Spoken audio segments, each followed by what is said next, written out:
What's up, everybody? I'm Bo from Brutal Commentary, and today I'm going to be breaking down our main card opener for UFC London. All right, kicking off our main card, we got Kurtis Campbell taking on Danny Silva. This, I think, is going to be a pretty fun fight. Both guys are seemingly allergic to boring fights, at least so far in their careers, though relatively both are young in their careers.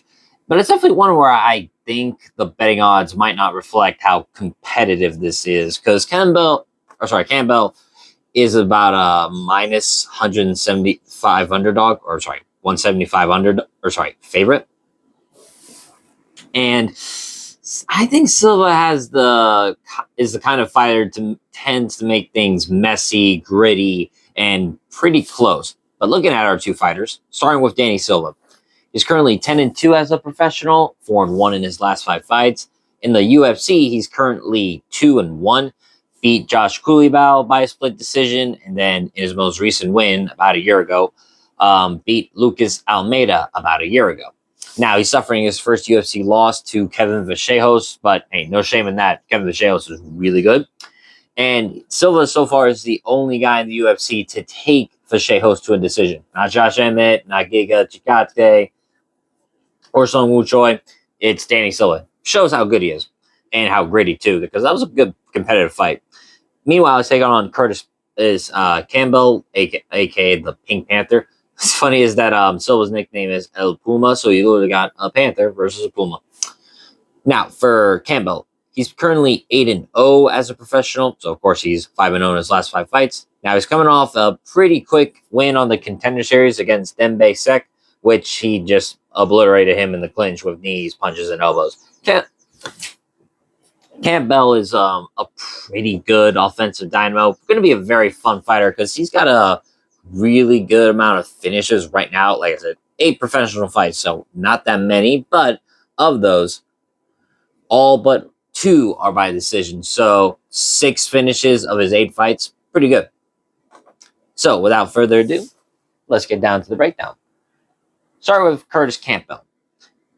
From what we've seen, he's very dangerous offensively. His striking is his biggest strength. Good sharp combinations, good use of the calf kicks. In fact, he finished one of his fights via calf kick.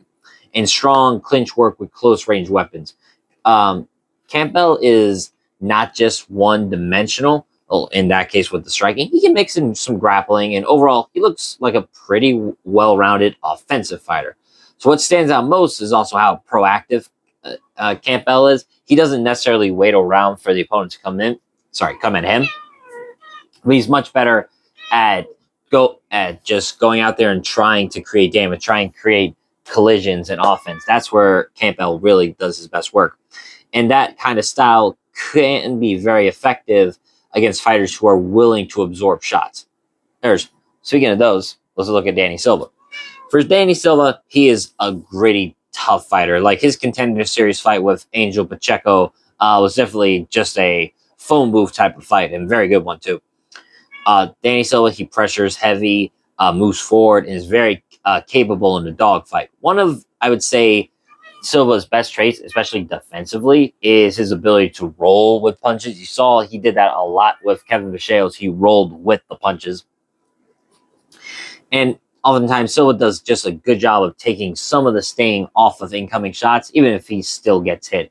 Not the highest level, but he's rolling with punches is a pretty effective skill to have. Though it also helps that he trains with Cub Swanson, so that also makes sense. But that is the key point here, right? Silva, he gets hit quite a bit, and that's why a lot of his fights are so close. I mean, his 2 UFC wins are split decisions, and for good reason, right? Because he's consistently in competitive exchanges with, granted, some fighters who can match some of his skill set. And featherweight is a shark tank of a division, no doubt. So these are close competitive fights in close competitive division. Makes sense. But what makes Silva dangerous is his durability and cardio. He can push the pace for 3 rounds, doesn't fade easily, and like I said, being able to use those skills to last 15 minutes and make it competitive. He did win a round, I think, against Kevin Vachejos. It says a lot about how tough he is, and considering how dangerous an opponent he's faced before.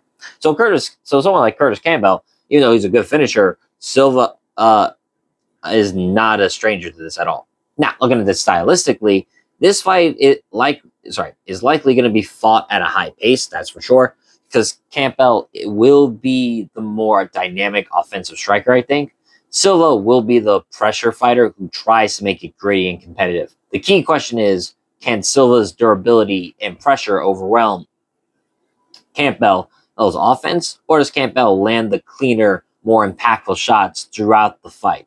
If Silva can drag this into a war, he has a real shot at winning on the judges' scorecard or possibly finishing Campbell. Well, the key question is, the key question here is that can Silva, like I said, durability and pressure overwhelm Campbell? But I think if Campbell can stay composed and consistently land the better strikes, he should be able to win rounds. So, looking at just final assessment wise, Silva is tough enough to make this competitive. That's almost a guarantee. But toughness alone, I don't think he's going to win this fight, because Campbell appears to have the edge in offensive variety or different types of weapons, shot selection, and overall the damage output. And I think over 3 rounds, that may be the difference. So, for my official prediction, I'm going to go with Kurtis Campbell, and I'm going to pick him via decision. Honestly, he's not a confident pick. I think this is a lot closer than what the odds have it. I think maybe not a pick 'em, but damn near close. But I just think, excuse me, Campbell's offensive tools should allow him to have the edge to just win enough on the scorecards, being just a better striker, landing the more dangerous shots. And, we are in London. I think this will boost his confidence up a lot, especially with some of the little promos they're doing on Instagram, the UFC for him. So that might boost his confidence, and that can affect the fighter. So once again, I'm picking Kurtis Campbell, and I'm picking him via unanimous decision, because I think Silva still has a chin that he's going to survive for 3 rounds. But with that being said, that's been my breakdown of this video. If you enjoyed this video, like, subscribe, and leave a comment down below on who you think's going to win. But until then, I've been Bo from Brutal Commentary. I thank you all for listening. And remember, stay calm, stay respectful, and enjoy the violence. I'll see y'all next time.